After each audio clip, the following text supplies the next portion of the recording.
Welcome to Lightning Strikes Podcast, the ultimate destination for all things boxing. I'm your host, Tony Lewis. Today's episode features IAN MACKILLOP and his remarkable journey in boxing. IAN MACKILLOP's story is one of passion, perseverance, and dedication. With a career spanning a decade, IAN has experienced the highs and lows of professional boxing, from training with the legendary Freddie Roach at the Wildcard Gym to becoming a successful trainer himself. Today we'll dive into IAN's incredible journey, exploring his early days as a boxer, his rise to prominence, and his transition to training the next generation of fighters. IAN, how are you, brother? I'm good, man. Thanks for joining us today, man. My pleasure, man. So what sparked your interest in boxing, and how did your family's boxing legacy influence your decision to pursue the sport? Both my grandfathers were fighters. My mother's father was a bantamweight. He was a bantamweight champion of Canada. Oh. He actually won the Commonwealth title as a bantamweight.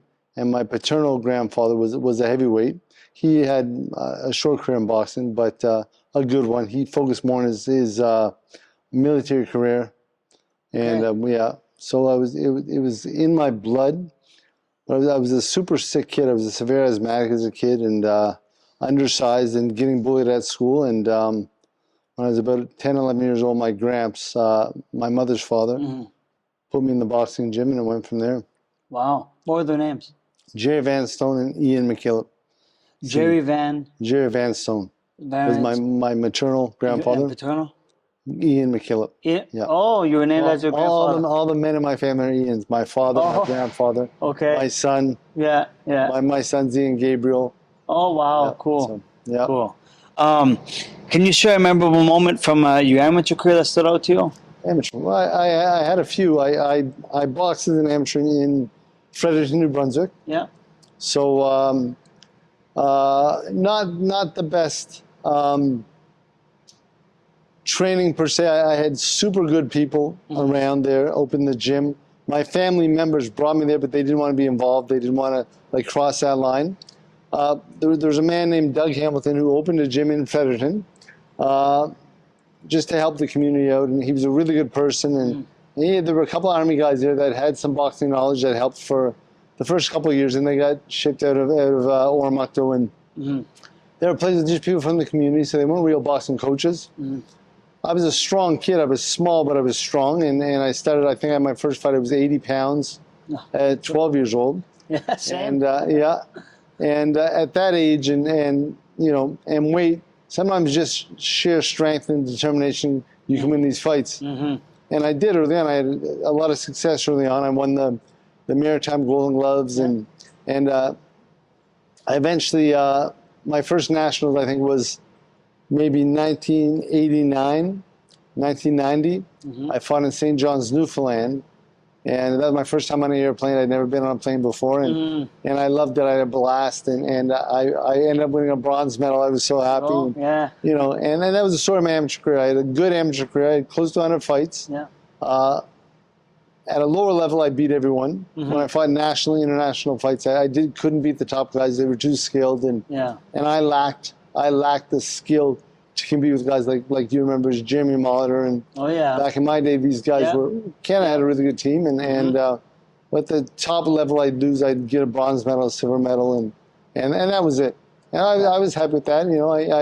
I knew amateur boxing I was going to be more suited for the pro style, and I thought eventually at some point I'd love to have a pro fight, and that was it. You were primarily a lightweight throughout your amateur years? Oh, for me, I started at 80 pounds. I went up to 139. Okay. Actually, probably the highlight of my amateur career. I fought in 1997. I fought as part of Team Canada in Madagascar, part of the Francophonie Games. Oh wow! I spent 3 weeks in Madagascar. So that was a life-changing experience. My first flight was to St. John's, Newfoundland, 20 minutes. Yeah. My second flight was to Madagascar. So it was, when your gramps decided to bring you to a gym, he's the one that introduced you to the sport, right? Yeah. Well, really. It was my gramps and my father together. Okay. Really, it was more my father actually than my gramps. So they were both. The whole family was involved in boxing. Okay. But so it was really my father who brought me day in, day out. My gramps lived in Oromocto. He was a retired Army veteran. He spent 36 years in the armed forces. Fought in the Korean War. Dedicated soldier. And really solid. So my both grandfathers were solid men, and so my father brought me to the gym and on a daily basis, and was really super supportive. My whole family was, and my grandmother came to every one of my fights. She wouldn't come in the arena. She'd sit in the car and wait. She wouldn't come watch me fight. She came to every fight, but Sure. she'd sit in the car. So. But either of your grandfathers, they were never attempted to want to try to coach you from the sidelines? Not really. They both told me from the beginning. I mean, they gave me maybe little pointers here and there, but they both said, we don't want to get involved. We don't want to cross that line. Okay. And so, my father as well. My father never boxed what's the word? He never officially boxed, but my dad was a tough man, a strong guy. And but they all kind of didn't want to cross that line. They stayed in their lane. They had respect. They did, now I understand that more. Even back then, I really didn't understand. Now I totally understand, and I appreciate that. Well, being a coach, seeing my father's experiences, sometimes being in a coaching role myself, the family support system a kid brings into the gym, and how supportive and respectful the parents are, plays a huge role. 100%. And the coach-fighter relationship. 100%. And 90% of the time, 95% of the time, father-son relationships don't work. I mean, your father being maybe one exception. One of the 10%. Yeah. I mean, because your father did a great job with you. He did a great job. I mean, I know sometimes the only missing in your career was maybe you didn't get the opportunities you deserved, and that was nobody's fault. Your father did a great job. You know, we've had a few of your father's fighters come by our gym over the years, Ronnie Robideau and Kevin Terrence. And the one thing about the guys your father trained, they're always super skilled. So I'm not complimenting you. It's your dad. But he's doing something right, because his fighters are always skilled fighters. They always have a high level of skill. Absolutely. And so obviously he has that ingredient right, you know. So. Absolutely. What was it like training with Freddie Roach at the Wild Card Gym, and how did that come to be, and how did he shape your approach to boxing? Okay, so I ended up in Arizona and in 1999, and I started training the All Armed Forces boxing gym. It was there in a place called Fort Huachuca, just outside of a city called Sierra Vista. So you want to go pro? You feel you're more suited for the pros. Why Arizona? So I stopped amateur boxing.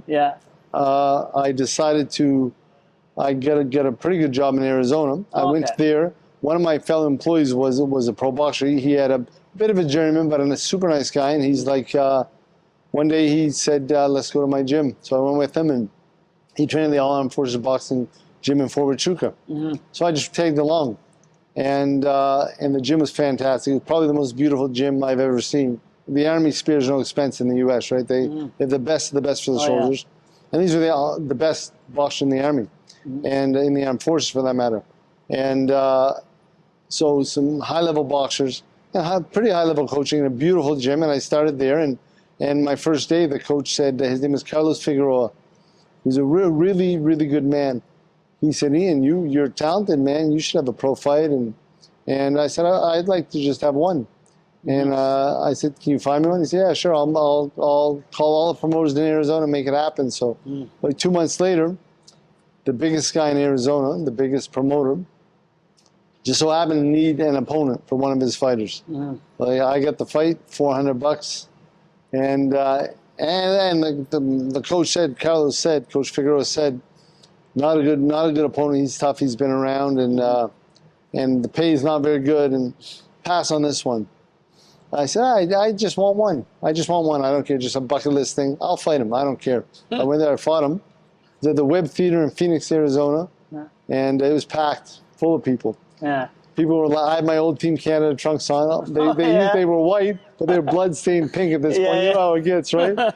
So made by Dominic Phelan's family there made them, and they were stained pink. And I walked into the ring. I heard people laughing at me, and I ended up knocking the guy out. And the promoter of the fight signed me, started managing my career. Wow. And ended up being a really good, well-connected guy. I think a month later, I was fighting in Las Vegas, and then a few fights later, he had me go to the Wildcard Gym in Los Angeles. Okay. Yep. Now, I've come across some articles where you mentioned Freddie's critiques of your technique. So, how did you adapt and improve over time? Because you did eventually catch his eye and prove yourself to him. He took it on. So I showed up at the Wildcard Gym, and back then, I mean, Freddie was a marquee trainer back then. He had worked with Virgil Hill. He was trained himself by Eddie Futch, who was probably, if not the best, one of the very best trainers in the history of boxing. Absolutely. And so I went into the gym. Freddie was super welcoming. He was born in PEI, right? So he was born in Canada, Freddie. A lot of people don't know that. Yeah. Okay. He was born in St. Peters Bay, PEI. And so we had a good relationship. He's a very charismatic guy in a weird way. He's not ultra talkative, but he's super charismatic and nice. And he was good to me. And he wasn't as busy then as he is now. So he made some time for me.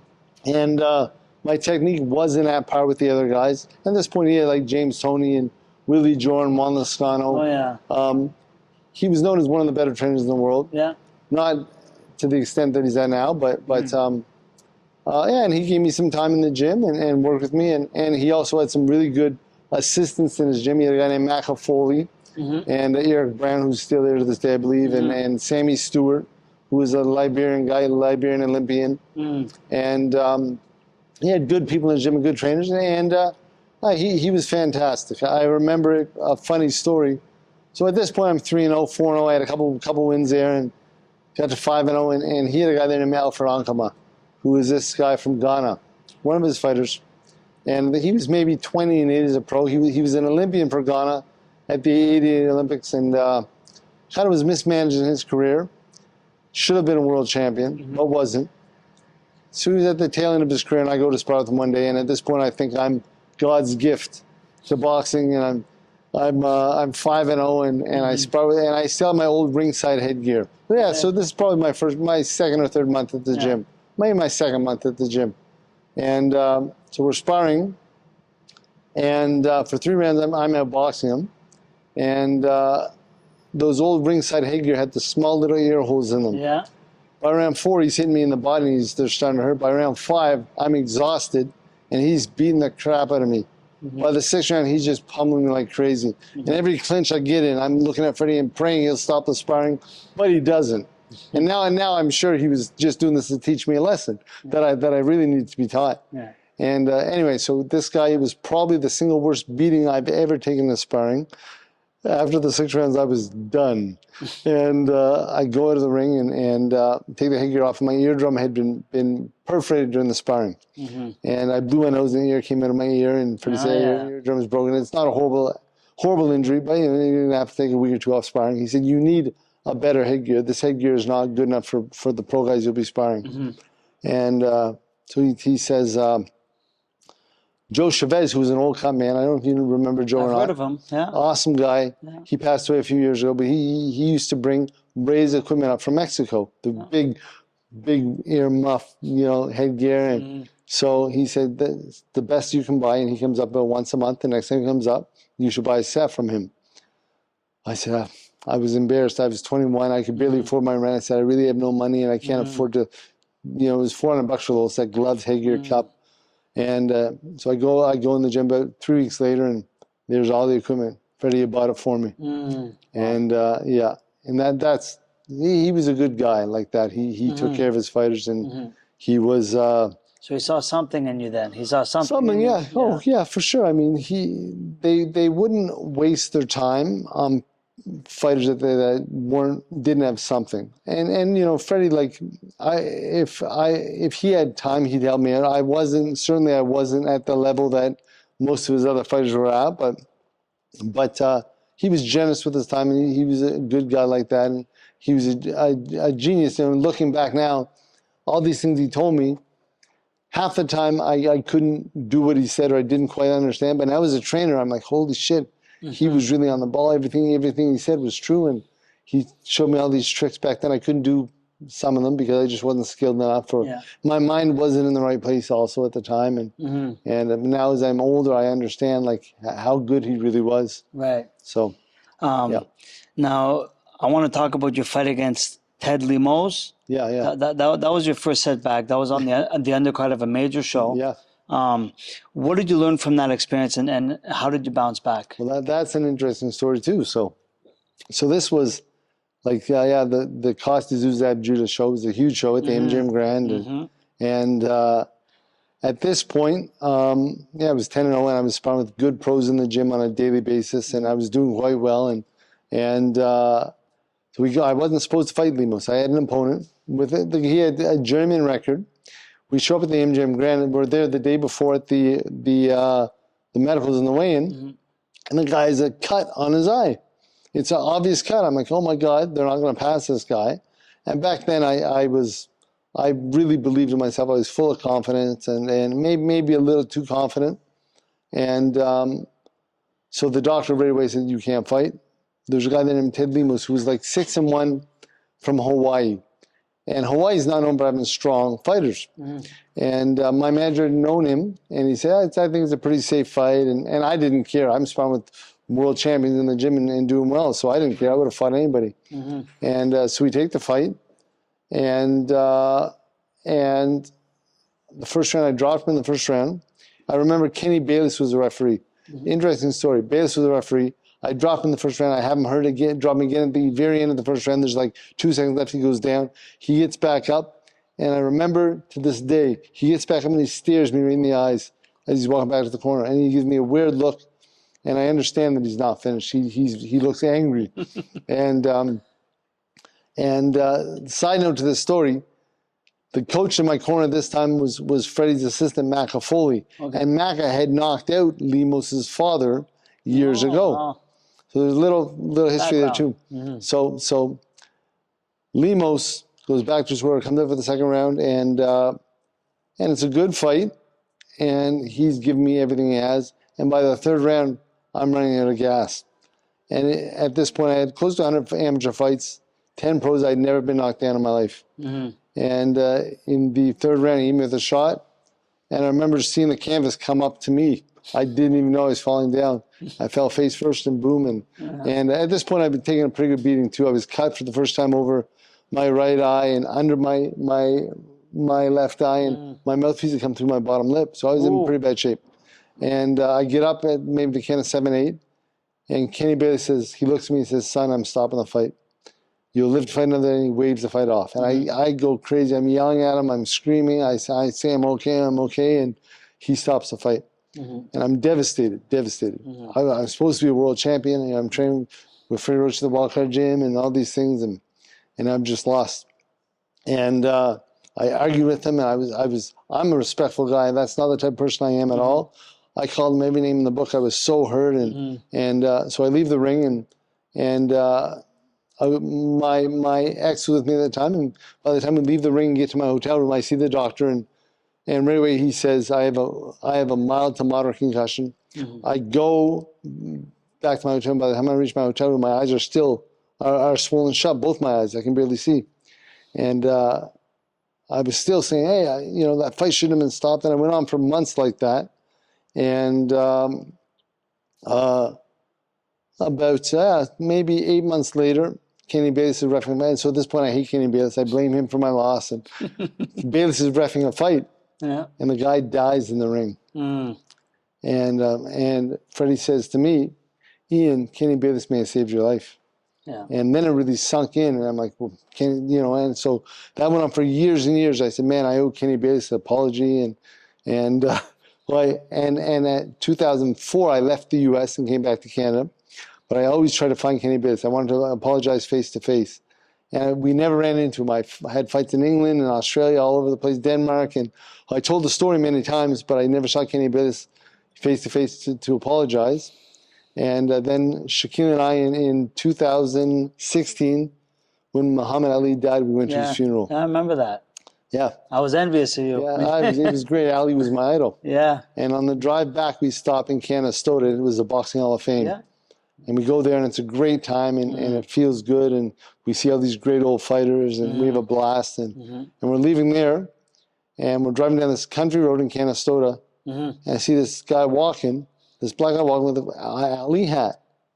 I'm like, my God, that's Kenny Bayless. And I've told all my fighters the story a million times, you know, that Kenny may have saved my life. And it was Kenny Bayless walking down some old country road. He'd been at the Boxing Hall of Fame. And I'm in my car, shy guy. I pull up next to him super fast, stay on my brakes. I jump out and I go, Kenny Bayless. He's like, yes. And so I go over and talk to him. And I say, you know, I finally get to apologize in real life. And super emotional moment for me. Yeah. Right on, man. So, yeah, awesome. It was cool. It is crazy where our brain goes in that ring, though, because it's such a dark place. My last fight with Claggett, I remember when I got up for the last round, I got hurt. I got hurt the round previous, right near the end of the round. For the first time in my life, when I got up the stool for the next round, I knew I wasn't okay. Yeah. I knew I wasn't okay. But I told my corner, yeah, I'm good. Yeah. You know, I knew I wasn't. You know, and I still didn't want the fight to be stopped with towel thrown in. Yep. And it's like, but if someone was to objectively ask me, and I have been asked, well, what would you have done had the towel not been thrown in? I don't know.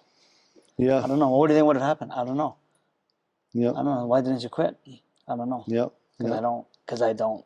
Yeah. You know? That's it. That's it. Yeah. That's But sometimes we need officials like Kenny Bayless or a good corner to protect us from ourselves sometimes, you know. Yeah, because you're in that role now as a coach. Yeah, I am, and I certainly wouldn't let the if I was in that corner, I would have stopped the fight for sure. I mean, I was beaten bad. So after that fight, I think for about 4 or 5 days after the fight, I was peeing blood. Wow. But he bruised my kidneys. Not a huge deal, but it sounds more gruesome than it is. But But I had stitches in 3 different spots in my face, and the worst part, I had a moderate concussion. So for about a month after, my eyes were super sensitive to light. I mean, it was pretty bad, and those things don't leave. You never fully heal from that. That stays with you the rest of your life, right? So had we not had a great ref like Kenny Bayless, God knows where I would have been. Now let's talk about some wins here. I had a few. The two that I came across, I think your two most notable wins were against Roberto Garcia and a title win over Shannon Taylor in Australia. But I want to start first with Garcia because I was able to watch that fight, and I thought it really showcased your skills and potential that night. Closely contested bout.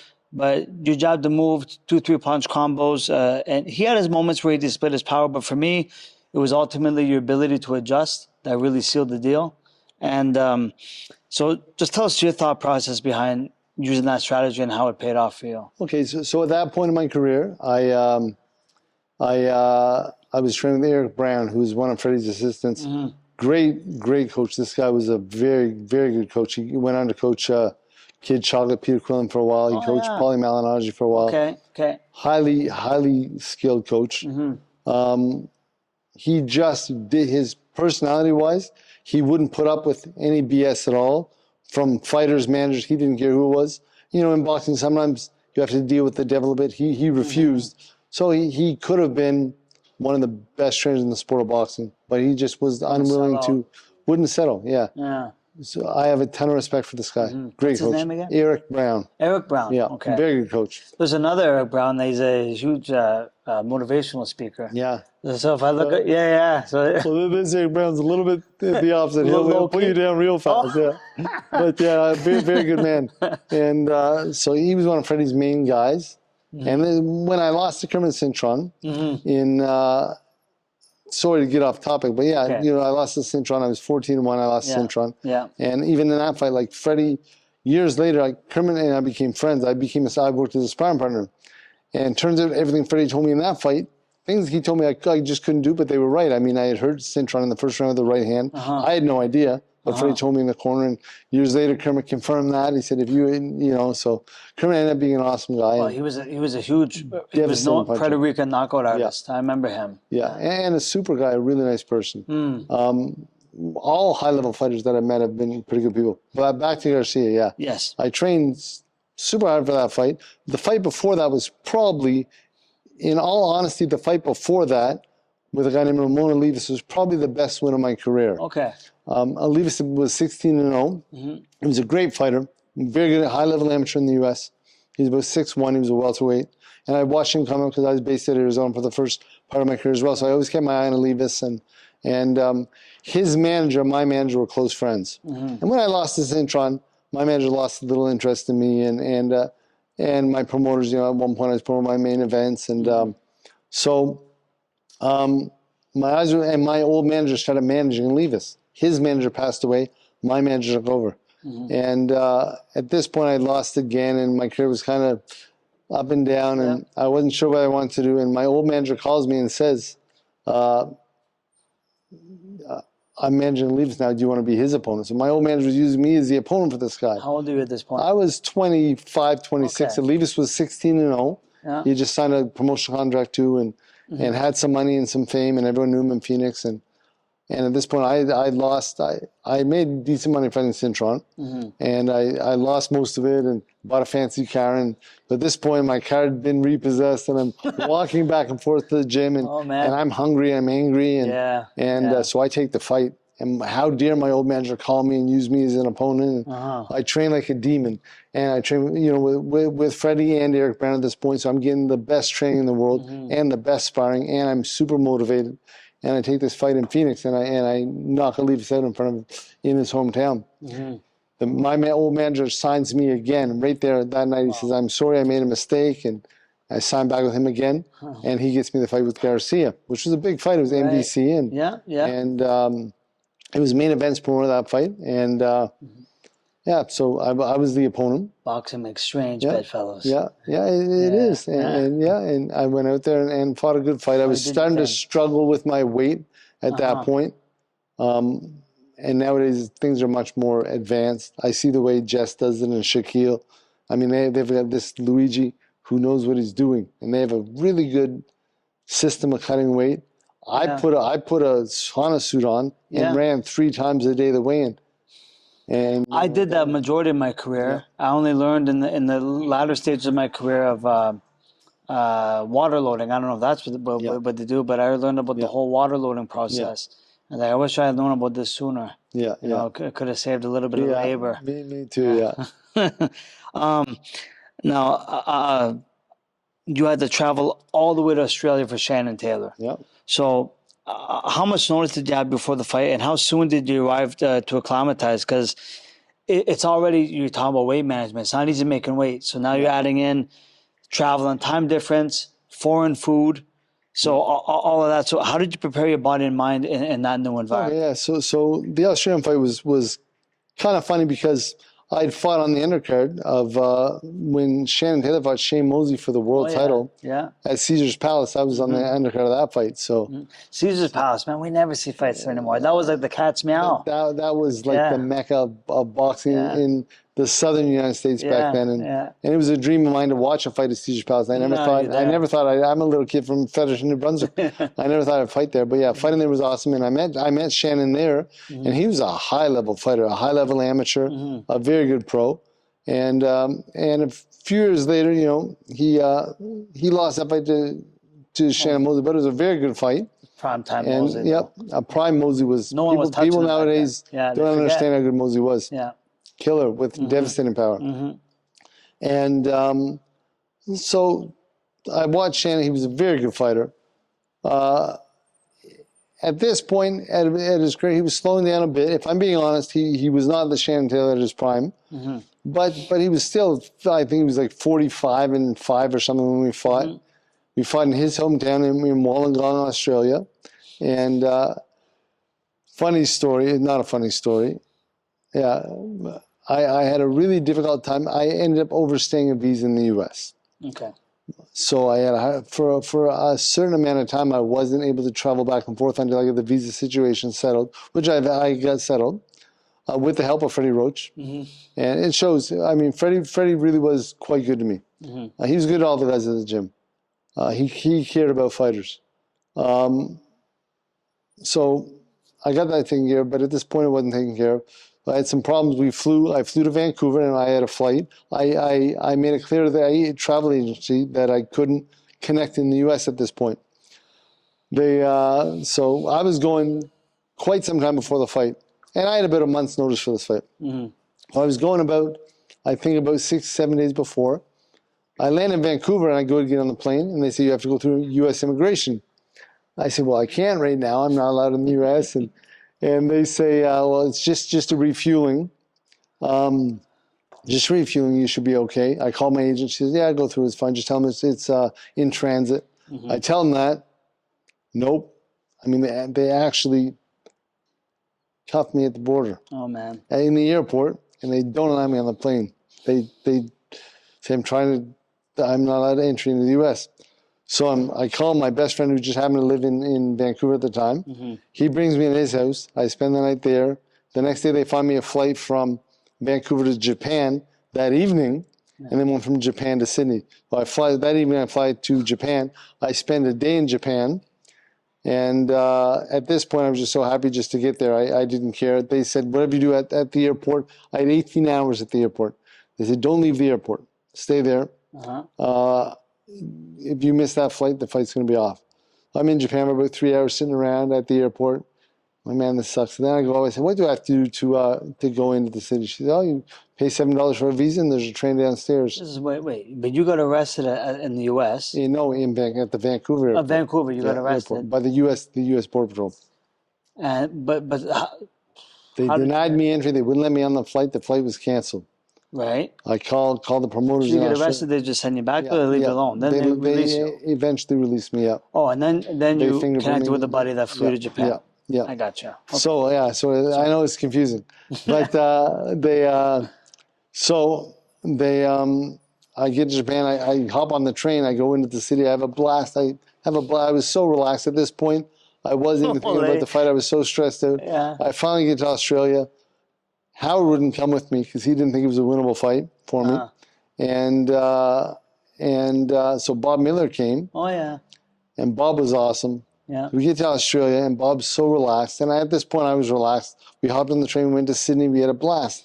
I wasn't focused on the fight at all. I was just relaxing and happy to be there. And being that it was Shannon's hometown, I'm sure he was stressed out and tickets and all that BS. And I was super relaxed. In fact, I fell asleep in the change room. I wrapped my own hands. Halfway through, I fell asleep. The guy bangs on my door. You have to be in the ring in 15 minutes. And so I was so relaxed. And I think that's really what helped me in that fight because Taylor was a very good puncher. I remember his power was crazy. And every time he hit me, it hurt my whole body. Okay. And but he was probably stressed, and he was at the end of his career, and I caught him with a good shot. And stopped him in the 6th round. That probably is the highlight of my career. Yeah, it's a big moment. Very big moment. Yeah. And that was for the IBO Intercontinental title, right? And the IBF regional title as well. Okay.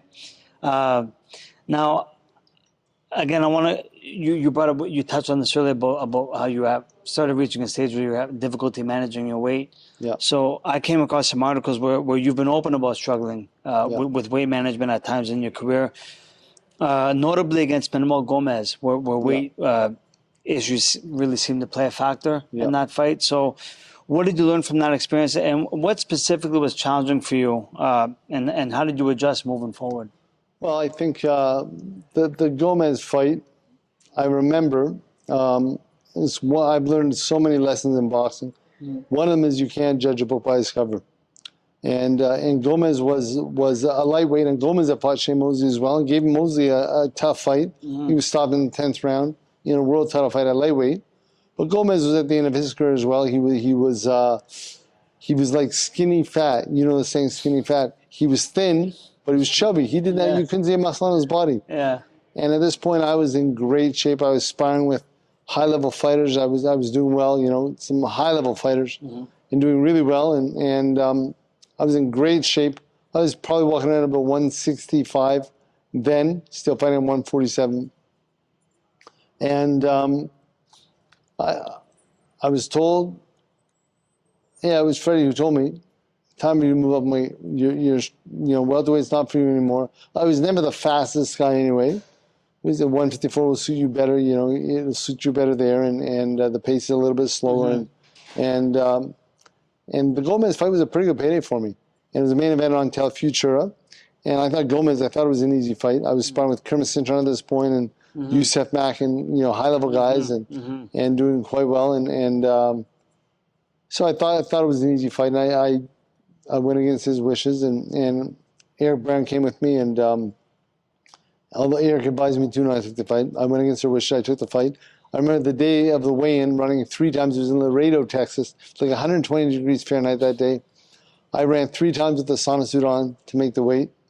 The last time I ran 3 miles with a full sauna suit on in 120-degree weather. Wow. I was dry as a bone. I was so dehydrated. It was really a bad thing. And I made the weight, and I looked, my body was in great shape. Yeah. And he was a short, chubby guy. And the plan was to muscle him around for a few rounds. And his stamina wasn't the best, his stamina. And he tired me, take over in the second half. And the first round we get in a clinch.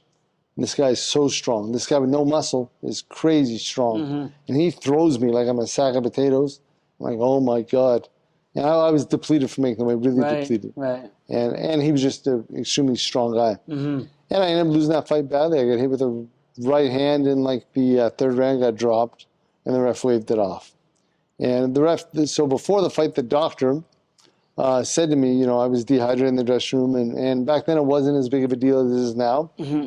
But the doctor said he was concerned at my level of dehydration. He was going to watch me very closely, and I think he was kind of put out there. When I got dropped, they stopped the fight right away. Okay. And that probably saved me too. I mean, I've not had one experience in all my fights with a bad referee. They've always been, every ref I've dealt with has been there for the good of the fighter, and they've held me. So at the time I didn't agree with it, but I wish I could say the same. But not everybody can. But I know you were involved in a car accident that impacted your career. Can you share a bit about what happened and how you navigated the recovery process? Okay, yeah. So at this point, it would have been 2000. Shortly after I won the titles in Australia, I bought a new car, and I was on Highway 20 downtown. Funny enough, I just had my MRI done. I was going to have a rematch in Australia with Shannon Taylor. Oh. And it was going to be the biggest payday in my career at this point. And I'm on Highway 20, and there's some construction. And the last thing I remember is seeing this, looking in my rearview mirror and seeing a transport truck coming at me full steam ahead. The guy was on his traffic was at a dead stop. He was on his cell phone. He wasn't paying attention. So he hit my car full force. It was a brand new Acura Integra. And I just had my daughter. My daughter was she would have been like 6 months at the time. I had the car seat in the back. Thank God she wasn't with me, because the car seat ended up on my lap in the front seat. Wow. The back of my car was gone. And that was it. Was it a transport? Transport truck, yeah, 18-wheeler.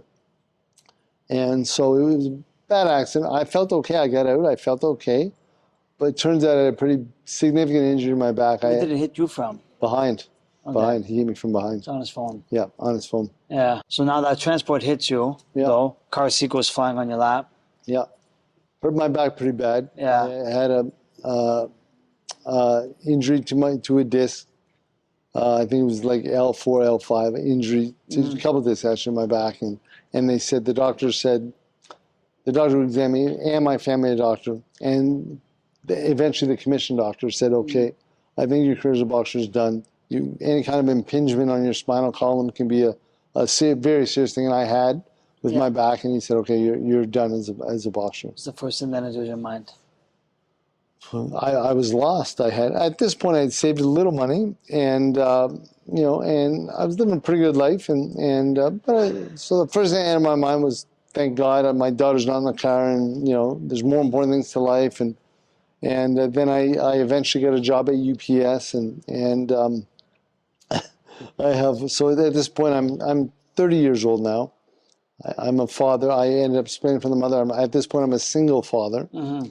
My mother actually moved down to help me with my daughter. It's a funny story. Not funny, but a good story. And I'm working at UPS. I have like a 22-year-old supervisor yelling at me every day, "You're not moving fast enough." And I'm like, oh my God, this is what my life has come to. But the job at UPS was a good one. Good benefits, and I need that. And now I have a child, but I hated the job. And then about a year later, I get a call to fight in Denmark. And I right away said, no, I'm retired. And it was for a world title, some made-up world title, but a world title nonetheless. And so they told me the person was about a year's salary at UPS. So I'm like, I think about it. I'm like, well, I can use that money. I call back and say, you know what? I'll take the fight. I go find doctors to help me with the medicals. Yeah. Find a way to slide through, and the fight happens, and I lose badly.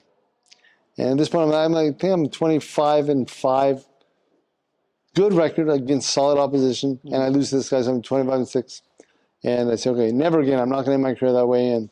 And then 3-4 months later, I'll fight in England, same thing again. I go to England, I fight, I lose, and I leave UPS. I have maybe 6 comeback fights. I think I lose 5.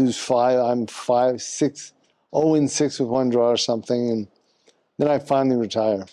Thankfully, because I ended up sustaining some, not from those fights. I mean, they were all losses or draws, but I think from the early stage of my career and my starting amateur so young, I have some motor skill impairment. And it probably all happened at the right time. That accident was probably a blessing. It got me out of boxing so before it was too late. Right. Just like the fight with Kenny Bayless, if that accident would have happened, I would have kept fighting, and I was never the best defensive fighter. And I took a lot of shots, and early on I was known for having a great chin. Later in my career, my chin left me, but I took a lot of abuse.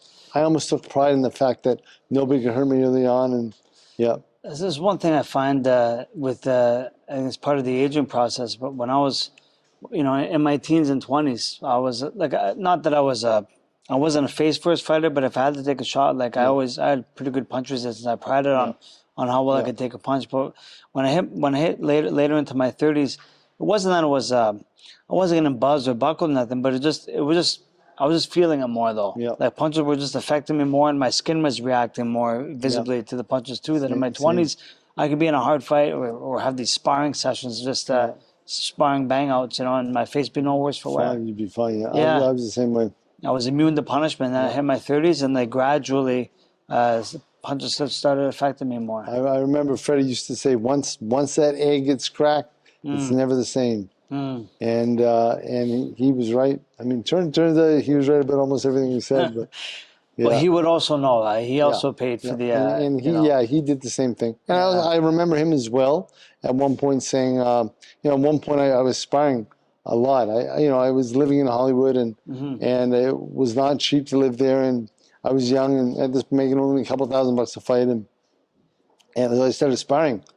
With lots of high-level guys and making money and having a blast. I would hang out with Shane Mosley for a month, or Vernon Forrest. I'd hang out with Vernon Forrest. We'd go to Denver, Colorado, and spend 2 months there. And I'd be eating supper with guys. I looked up at Fernando Vargas in Tucson. I was like, wow, these are guys I looked up to. And I'm hanging out with them and having supper and sparring. And the sparring, I felt, was going quite well. I mean, I wasn't really getting hurt sparring, and I was making some pretty good money.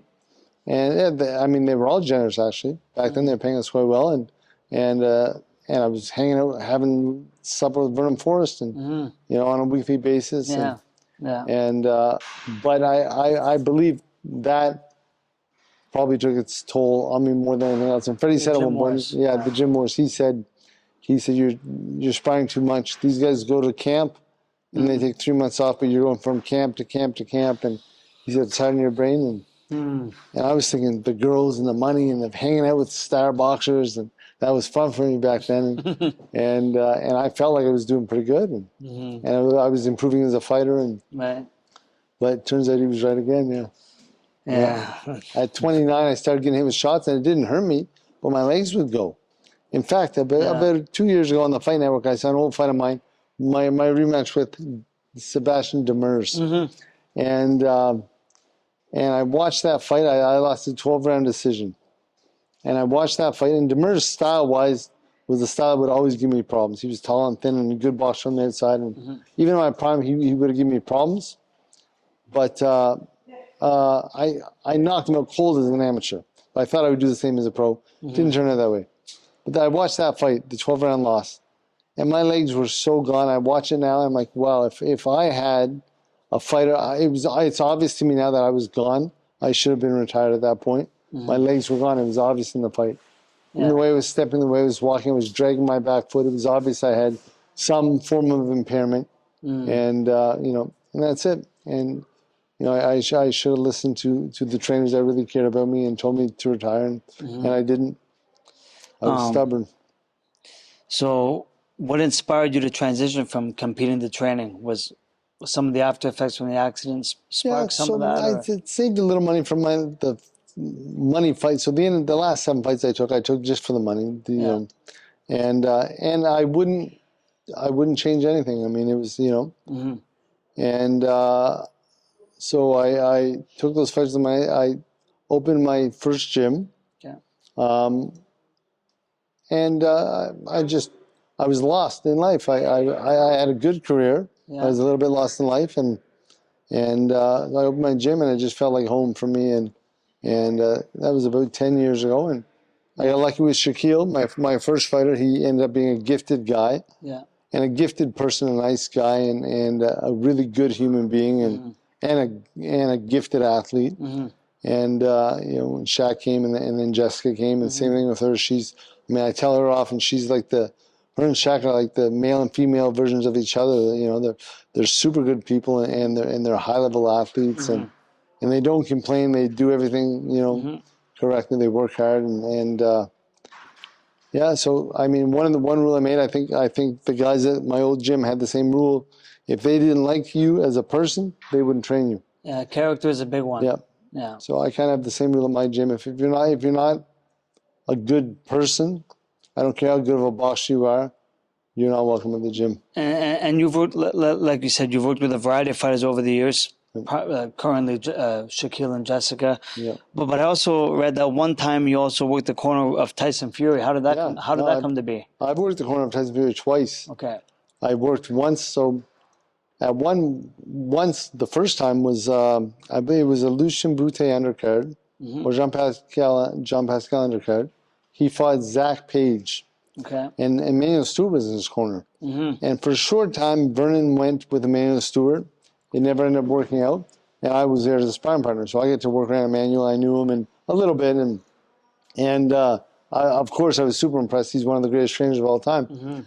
So years later, Fury's fighting Zach Page on the undercard. It's in Quebec. And it's one of Tyson's maybe his 7th or 8th fight. And there's a lot of talk about him, how good he's going to be. And I see Emmanuel, I go over and shake his hand. Hey, hi, Emmanuel, I know you don't remember me. And he remembers me right away. And we talk, and I'm so excited that Emmanuel Stewart remembers me. And he says, Ian, I could use your help in the corner with Tyson.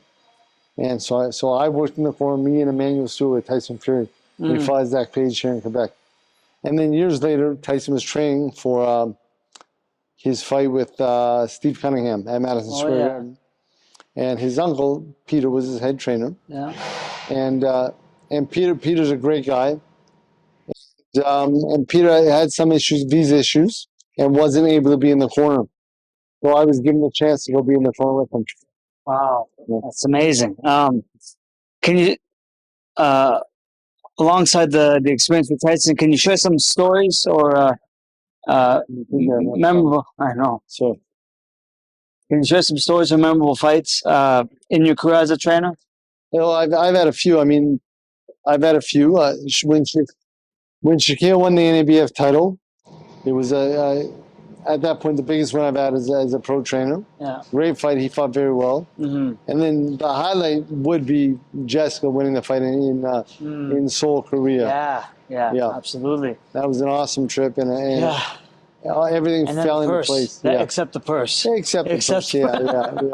Yeah. That's boxing, Oh man, that's boxing. There's always a catch. So now today, as you're a well-established world-class trainer, how do you stay current with the latest developments in boxing? And what do you think is the most significant challenge facing the sport today?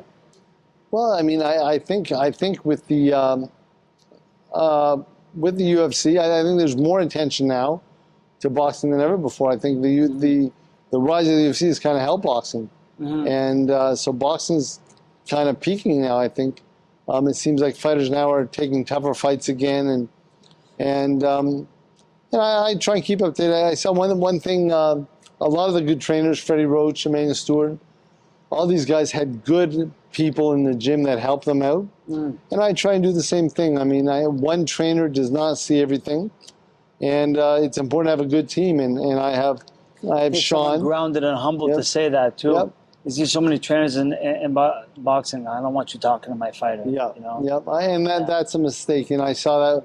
If you watch old videos, I mean, Freddie trained James Toney Yeah. at one point, who is one of the greatest fighters of all time. But Freddie had guys like McAfoley, Eric Brown, who helped with James as well. And one fighter doesn't see everything. Well, I mean, one trainer doesn't see everything, you know. And I think it's important to have different eyes and different styles. And like, you know, I've held mitts for a long time in my career.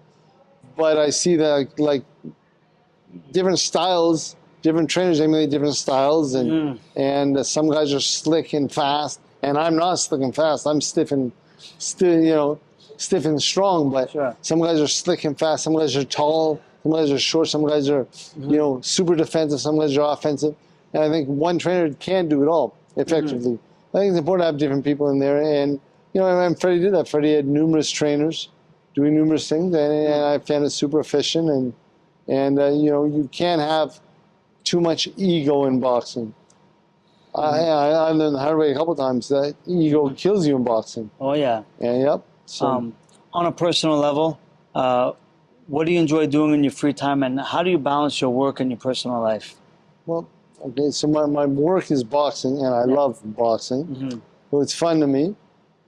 Jess and I just went to Philadelphia for a week, and we take our training seriously, and we work hard, and it's not always fun. Sometimes it's difficult and tough and testing. It's a real grind, but there's fun too. We make sure we have fun in everything we do, and you know, if we go to Seoul, Korea, it's fun, or if we go to Philadelphia, it's fun. You know, we have there's a brain study at the Cleveland Clinic. I have all my fighters put in this study, and so we travel to Vegas once a year, and we get studied by the best neurologist, one of the best in the world, and they follow us, and so you find the little fun spots too in Boston. I enjoy my job. I'm lucky I have a really good wife, and we have a couple kids, and have a happy family. And you know, at many points in my life, I never thought that was going to be my destiny, right? I mean, you know, and I was a bit of a wild young man, and but I'm quite settled now. You know, I love spending time with my kids and my wife, and you know, and I love boxing. The gym is like a family. Right. If you go to my old gym downtown, you'll see everyone there's like a family. Yeah, you've been there many times. Yeah. And that's important. And any real gym in the world that I've been to, whether it be the Wildcard Gym in Hollywood or like Gleason's in New York, no matter where you go, the one we were just at in Philadelphia with Jerome Boots tennis trains. Oh yeah. His father's name is Bozy. He runs the gym. It's like, Faye, you walk in there, listen, so every guy or girl in that gym, I was in there with Jess, and we were there before the fighters came. When the fighters came in, every single person at the gym came and shook our hands, introduced themselves. From like casual people to journalists, I mean, the best of the best. Yeah. They all super respectful and family, and you can tell they're friends, and they care about each other. Underreported for our sport. What's that? Underreported. Like these kinds of experiences, definitely. like this is common. This is commonplace in boxing gyms, and it's not talked about enough. It's a real family, and I know from people telling me your gym was the same, and like I have to say, like Vernon Forrest's team was probably the best team I've ever been part of when he was training for his fights in Mosley, and they were really like family, and I still keep in touch with one of his old managers. His name's Charles Watson. Superman. He had good trainers, Ronnie Shields and Al Mitchell. Yeah. And I mean, I was an outcast. I'm some little white guy from Canada. And they accepted me in. And by the second camp with them, I felt so comfortable. They treated me like family. And in fact, Vernon and I kept in touch, and we spoke probably on every 3 months we'd speak on the phone. He'd call me, and shortly before he was killed, a horrible thing, because he was an awesome guy. There was Russell Peters, a comedian, was doing a show in Toronto, and Vernon was going. He called me and invited me down. Unfortunately, I wasn't able to go, but then maybe a short time after that, I got news that he was killed. Boxing is a great way of bringing people together that you'd have no other way of connecting with. You know, exactly. From all cultures and backgrounds. Too. Exactly. Yeah. Looking back on your career, Ian, with everything that you've shared today, what advice would you give to your younger self? I think okay, a few things. I think number one, a young kid. Boxing is a fantastic sport. Boxing saved me in many different ways. I had no confidence. I was shy. I was undersized. I was weak. I was sick. Boxing gave me confidence and improved my health. Self-esteem. It helped me in so many ways. I started fighting and sparring at a very young age. I think in hindsight, I wouldn't advise my son's 11 years old. I wouldn't allow him to get hit in the head at that young of an age. I'd wait until 16. I've been told by many doctors that trauma to your brain when you're that young can be harmful. So I'm not pro sparring and fighting at a young age. I'd wait until you're 16. I'd say defense is definitely a major tool you have to really understand. I didn't understand it well as an amateur boxer. I make sure all my fighters are good defensive fighters. You see, all my fighters move their head very well. I never did. So yeah, you learn and you improve as you go. So. For sure. Final question, Ian. How do you see your legacy in boxing? And I think you already kind of gave it away. What do you hope to pass on to the next generation of fighters? Yeah, well, I mean, my legacy. I enjoyed my career. I had fun. I was lucky to be surrounded by good people.